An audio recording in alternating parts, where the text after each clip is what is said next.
Hello again, everybody, and welcome inside the International Training and Research Center in Arlington, Texas. I'm Matt Lawson, and this is BowlTV Live, where every couple of weeks we get together and peel the curtain back a little bit on bowling headquarters, introduce you to some of the fine people that help keep the sport of bowling rolling, introduce you to some of the programs that we have going on as well, and of course some coaching tips. And I know as we're getting set for league season, a lot of people want to see what kind of tips there might be out there for people who are just getting back into bowling again, and we're going to do a lot of that coming up here in a little bit with Team USA assistant coach Brian O'Keefe. So please get those questions in, and we of course we want your feedback as we go along here in the show. So we hope that you're with us on Facebook. It's USBC on Facebook, at USBC on Twitter, and of course on YouTube it's it's youtube.com/BowlTV. So get your questions and your comments in. This building, of course, was absolutely buzzing this past week as the Bowling Combine for College Prospects got underway. Great opportunity for kids and coaches to get together, learn a little bit about each other.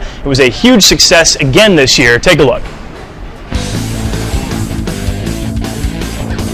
Over 100 college hopefuls have come to the International Training and Research Center this week to show what they can do. They're here to impress coaches from all over the country and hopefully make bowling part of their college experience. College bowling is definitely a dream of mine, and I mean, before this combine started, it was a lot harder to get involved in college bowling, and so now it's easier to kind of break into the process, you know, to meet coaches and to learn about college bowling programs. I mean, before a program like this, I never would have been given the opportunity. The ITRC has all the tools needed for coaches to get a thorough evaluation. And the cat is definitely out of the bag. We sold out very, very early. You know, I mean, we reached capacity so fast. We had over 3 times the applications that we had space for. The players, word got out. We got stronger players, higher GPAs. We've got elite coaches already coming here, elite players. It's just going to continue growing. That it's just going to be like an invite to come to Combine is going to be quite an honor. Those who made the cut this year are making the most of the opportunity. From the lanes to the gym, there's plenty of knowledge available for these ambitious high schoolers. Yeah, we're learning a lot. I really like how we get to see how we are and all the technology that's available for us to see where we need to be. I'm really excited to see what's out there. And for the coaches, it's a one-stop shop, with the added bonus that comes with the chance to actually get to know some of the kids along the way. This gives us a chance to see people that we haven't heard of, don't know. A lot of them didn't go to the Junior Gold, so we didn't get a chance to see them there. But even some of the ones that do, there's so many kids there that it makes it difficult for us to really get around to all of them. So yeah, and plus I think the other great thing with this setting is it's more of a one-on-one kind of thing, to where, you know, we don't have 1,500 kids here or whatever. We can really see them personally for a period of time, and we just actually see them more so than just 4 or 5 shots. For more information on how you can get involved with the Bowling Combine for College Prospects, please visit bowl.com/combine. I'm Matt Lawson for BowlTV. Yeah, it looks like yet another wonderful year for the Combine. We've got Team USA assistant coach Brian O'Keefe, one of the architects of the Combine. Wildly popular. You guys had something like 3 times as many people apply as you could actually let in, which of course makes it very difficult. So how do you guys go through that process and decide who gets in?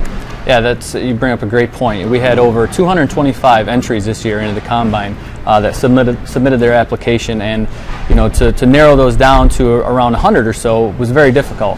We looked at average, we looked at GPA, and we wanted to bring in everything in terms of not just your normal, typical bowling where we're just talking about the average, but we looked at GPA, we looked up some of the accomplishments and really tried to narrow down the field from there. And the coaches also are numbers. Why is this such a valuable experience for the coaches? Because they keep talking about how if they'd come every week if you had it every week. Well, I mean, their real only opportunity to go out and recruit is at Junior Gold Championships, which is great. We have, you know, thousands of kids from around the country, but you know, it's a different atmosphere. You know, you're just jumping from bowling center to bowling center. Well, here they get to watch somebody bowl with a little bit of pressure on them, where they know they're being watched by the coaches. It makes a big difference, and you get to see them just from day after day, from shot after shot. You get to see how they react if a certain spare is not going well when we're tracking their spares. And overall, you know, it's a little bit better opportunity for them to you know, see kids on a little bit different level. And we're not dealing with thousands; we're only dealing with 100.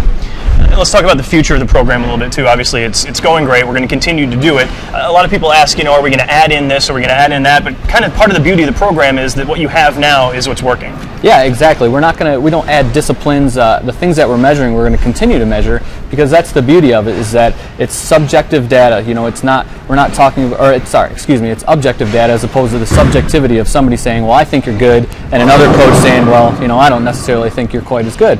So we're just measuring stuff objectively, and from year to year you can compare. So this year's champions, let's say, of the combine, or how people stacked up comparatively to themselves in this year's event, you can also go back and look at last year's events, and all the scores really compare with each other. So you can compare year after year. You can also compare to our Team USA players who've been through the process, like a Chris Barnes or a Kelly Kulik. And so that way, because we know nowadays we're dealing with people, whether you bowl in New York versus California or Hawaii, the lane conditions are all different. So strictly looking on an average basis, it can be misleading at times.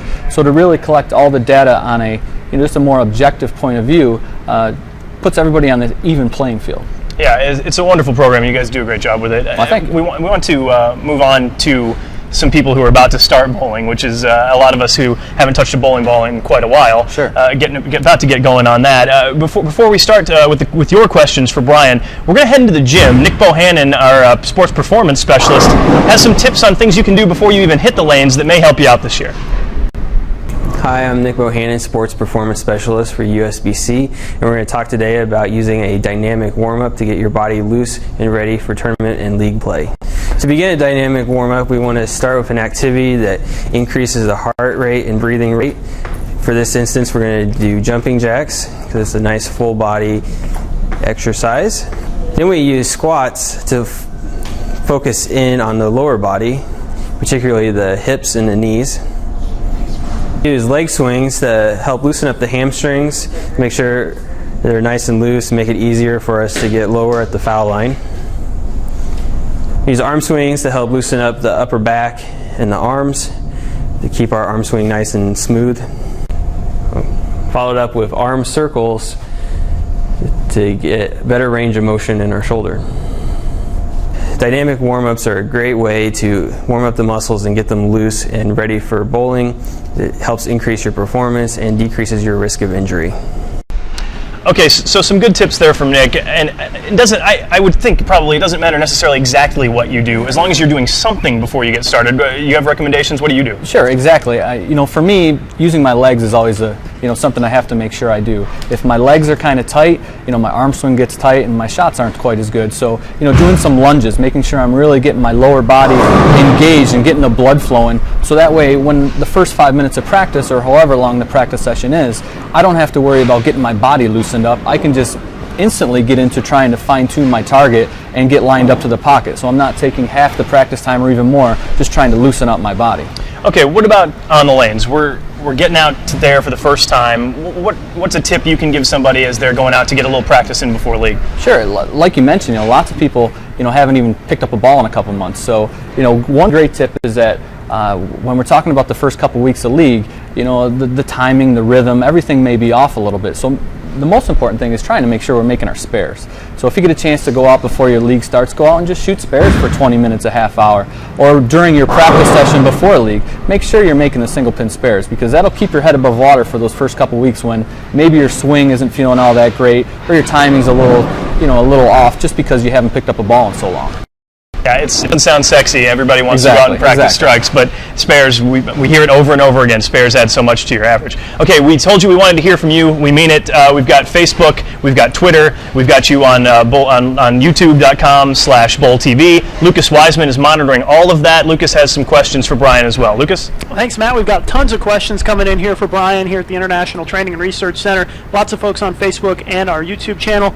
Brian, first question, I think it gets to what you guys were just talking about. What's a good spare shooting system to implement for somebody's game when bowling on different patterns?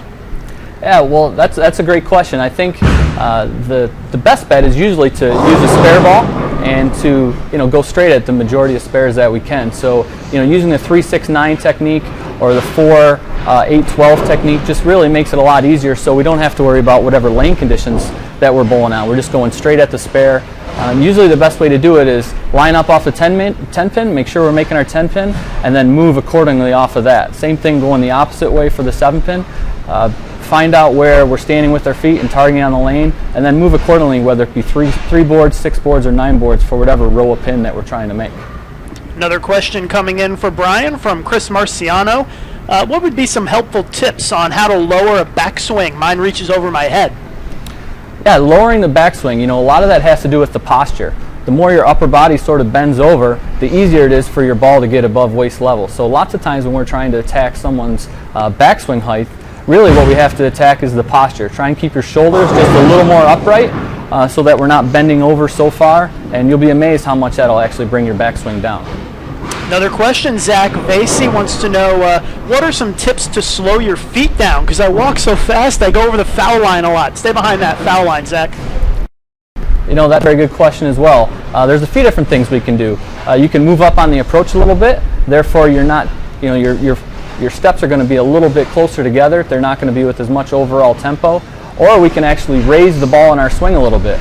Give our swing a little bit more time to take its full from our push away to the top of our backswing and then back through release. So the longer that swing is, it makes our feet actually have to be slower in order to stay in time and in rhythm. And of course, the Olympics just wrapped up. We've got tons of questions coming in from folks about how does bowling get in the Olympics. From my standpoint, Kevin Dornberger, who's the president of WTBA and the FIQ, he's working every day to get bowling in the Olympics. And it's one of those situations where, in order for bowling to get in, other sports have to come out. So it's a very political issue. And we promise you, Kevin Dornberger working very hard on that every day. And I know Brian and everybody here at the International Training Center wants bowling to be in the Olympic Games. Brian, one more question for you. Someone asks, Luke Manger wants to know, what's the biggest change that needs to be made for a bowler who's leaving the juniors to go to pros? So a bowler who's going from youth bowling to try to become a pro bowler, what do they have to do as far as changing their game? Well, I think a lot of it is making sure you're bowling on tougher lane patterns. The professionals aren't dealing with bowling on your typical house shot. They're bowling on sport patterns, they're bowling on PBA experience type patterns, and therefore, they're just accustomed when the lanes get a little bit tricky. Once again, we talked about with the tip earlier, just making sure you're making your spares is going to be a great start. But most importantly, get out there, experience the tougher lane conditions, so when you go to a PBA regional or a PBA national stop, it's not something completely new and you're used to seeing that difficult lane condition. Because the first thing that people want to do is start panicking when all of a sudden their ball's not doing what it normally does when they're in their typical house shot environment. All right, Lucas Wiseman, our social media guru, we thank you for watching all of that for us. Thanks to Jason Overstreet behind the scenes who's pushing the buttons there for us. And of course, thanks to Brian O'Keefe for taking time to stop in with us. Appreciate it. No problem. Well Thanks done. for having me. And thanks to everybody at home, of course, for all of the questions. Keep them coming. We'll be doing this every couple of weeks. And that is all the time we have for this edition of BowlTV Live. We thank you once again for watching, and we'll see you next time.